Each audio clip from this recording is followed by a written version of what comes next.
دیکھیں عزیز دوستو، کسی بھی شخص یا جماعت کی حمایت اور مخالفت اگر یہ حدود کے اندر رہ کر کی جائے تو ایک انسان کے لیے مناسب اور صحیح بھی ہے، لیکن اگر کسی بھی شخص یا جماعت کی حمایت اور مخالفت حدود سے تجاوز کر کے کی جائے تو یہ نہ صرف اس شخص اور جماعت کے لیے نقصان دہ ہے جس کی حمایت یا مخالفت کر رہا ہے، بلکہ خود اس انسان، خود اس ذات کے لیے بھی بہت زیادہ نقصان اور بہت زیادہ جو ہے خسارے کی اور شرمندگی کی بات ہو جاتی ہے جو شخص کسی جماعت کی حمایت یا مخالفت کے اندر حدود کو تجاوز کر رہا ہے۔ جیسا کہ آج کل ماحول بنا ہوا ہے، اگر کوئی شخص کسی شخص یا جماعت کی حمایت کر رہا ہے تو اس کی بھرپور کوشش ہوتی ہے کہ وہ اپنے حمایت یافتہ شخص یا حمایت یافتہ جماعت کی برائیوں کو بھی اچھائیاں بنا کر لوگوں کے سامنے پیش کی جائے، اور اس کے اندر حدود اسلام کی وہ حدود پامال کر جاتا ہے جس کے اندر اللہ تبارک و تعالی نے اور رسول کریم صلی اللہ علیہ وسلم نے ایک شخص کو، ایک مسلمان کو انصاف کا حکم دیا ہے اور صبر کا حکم دیا ہے اور اخلاق کا حکم دیا ہے۔ ان تمام چیزوں کو وہ بالائے طاق رکھتے ہوئے وہ کسی جماعت کی حمایت کرتا ہے، اور اللہ نہ کرے اگر کوئی شخص کسی جماعت کی مخالفت کرتا ہے تو اس کے اندر تو وہ شخص جو ہے، آج کل یہ ماحول بنا ہوا ہے کہ وہ اسلام اور دین کی تمام حدود کو اس انداز سے پامال کرتا ہے کہ وہ اپنے مخالف جماعت یا مخالف شخص کے اچھائیوں کو بھی تسلیم کرنے کے لیے راضی نہیں ہوتا، بلکہ ان کی اچھائیوں کو برائیوں میں بدل کر لوگوں کے اندر پھیلانے کی کوشش کرتا ہے اور ان پر بلا وجہ الزام، جھوٹ اور لوگوں کے اندر غلط خبریں ان کے بارے میں پھیلانا، جو کہ یہ ایک مسلمان کے لیے انتہائی خطرناک ہے، اس کے ایمان کے اعتبار سے اور اس کے دین کے اعتبار سے اور اس کے اسلام کے اعتبار سے۔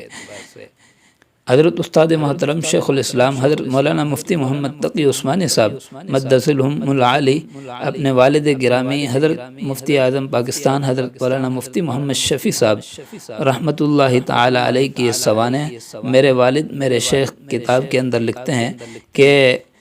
کسی شخص یا جماعت کی حمایت اور مخالفت میں جب نفسانیت شامل ہو جاتی ہے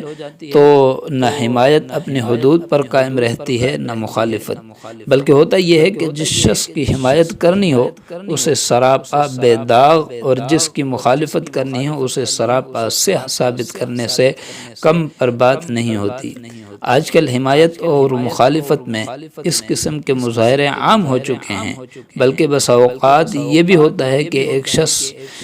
جس زمانے میں منظور نظر ہوا تو اس کی ساری غلطیوں پر پردہ ڈال کر اسے تعریف و توصیف کے بانس پر چڑھا دیا گیا، اور جب وہی شخص کسی وجہ سے زیر عتاب آ گیا تو اس کی ساری خوبیاں ملیم میٹ ہو گئیں اور اس میں ناقابل اصلاح کیڑے پڑ گئے۔ حضرت شیخ صاحب لکھتے ہیں کہ حضرت والد صاحب اس طرز فکر کے سخت مخالف تھے اور فرمایا کرتے تھے کہ اول تو یہ طریقہ حق و انصاف کے خلاف ہے،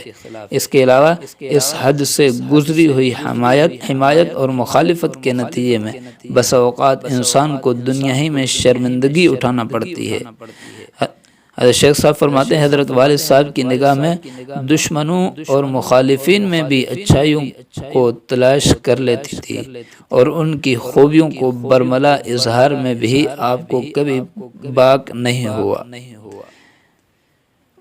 بعض اوقات جب عام فضا کسی شخص یا جماعت کے خلاف ہو جاتی ہے تو اس کے بارے میں الزام تراشی اور افواہ تراشی کو عموماً عیب نہیں سمجھا جاتا، بلکہ ڈھونڈ کر اس کے عیوب کی خبریں لانے میں لطف محسوس کیا جاتا ہے اور اس میں تحقیق کی بھی ضرورت نہیں سمجھی جاتی۔ شیخ صاحب فرماتے ہیں کہ حضرت والد صاحب ایسے مواقع پر اپنے متعلقین کو اس طرز عمل سے سختی کے ساتھ روکتے اور فرماتے کہ اگر ایک شخص کسی جہت سے برا ہے تو اس کا یہ مطلب کہاں سے نکل آیا کہ اس کی تمام جہات لازماً ہی بری ہوں گی، اور اب اس کے بے ضرورت غیبت اور اس کے خلاف بہتان تراشی جائز ہو گئی۔ چنانچہ حضرت والد صاحب نے، شیخ صاحب فرماتے ہیں کہ یہ واقعہ سنایا کہ ایک مرتبہ کسی شخص نے ایک صحابی غالباً حضرت عبداللہ بن عمر کے سامنے حجاج بن یوسف پر کوئی الزام لگایا۔ حجاج بن یوسف اس امت کے بہت بڑے ظالم ہے، جس کے بارے میں آتا ہے کہ 70,000 لوگوں کو صرف اس نے اپنے ہاتھوں سے قتل کیا اور 90,000 لوگ اس کے حکم پر قتل کیے گئے۔ حضرت حسن بصری نے فرمایا کہ اگر پچھلی امتوں کے تمام ظالموں کو ایک طرف کھڑا کیا جائے اور دوسری طرف حجاج بن یوسف کو کھڑا کر دیا جائے تو حجاج بن یوسف کے ظلم جو ہے وہ ان تمام ظالموں کے ظلم سے بڑھ جائیں گے۔ تو حضرت عبداللہ بن عمر کے سامنے حجاج بن یوسف پر کسی شخص نے الزام لگایا۔ اس پر انہوں نے فرمایا کہ یہ مت سمجھو کہ اگر حجاج بن یوسف ظالم ہے تو اس کی آبرو تمہارے لیے حلال ہو گئی ہے۔ یاد رکھو اللہ تعالی حشر کے دن حجاج بن یوسف سے جب اس کے مظالم کا حساب لے گا تو تم سے اس ناجائز بہتان کا بھی حساب لے گا جو تم نے اس کے خلاف لگایا ہے۔